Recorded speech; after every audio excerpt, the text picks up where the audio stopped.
For 6 hours this week, South Korea was under martial law. It was a shocking moment for the world, as the country has typically been seen as a stable democracy, a key U.S. ally, and a leader in global semiconductor chip production. But it was even more shocking for those in South Korea, a reminder of the country's tumultuous political history of military coups, corruption cases, and leaders being ousted. And that initial shock quickly turned to anger. 사실 꿈인 줄 알았고요. 이 21세기에 우리나라에 이런 일이 있다는 거를 사실 믿기 어려웠고 이게 무슨 나라 망신인가 싶기도 했어요. 그 해결책이 있다면 그 해결책이 탄핵이라면 윤석열 대통령에 대한 탄핵도 이루어져야 되지 않을까라는 생각이 들었습니다. On December 3rd, South Korean President Yoon Suk Yeol declared martial law in a stunning move, citing anti-state forces and the threat from North Korea. Martial law grants the government sweeping powers, restricting the freedom of the press, limiting assembly, and overriding civil courts, among other things. It's rarely used, usually only in circumstances of war, armed conflict, or national emergencies.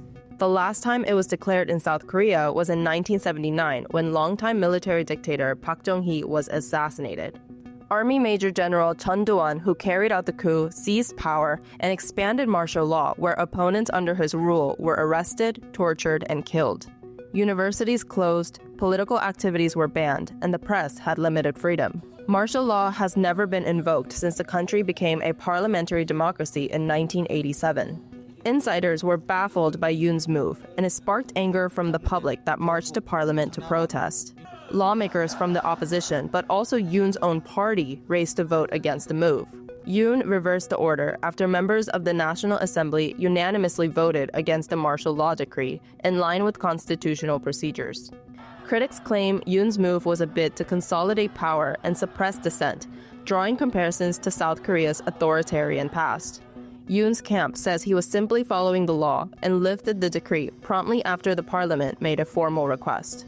Now, opposition parties in the National Assembly have begun impeachment proceedings for the president.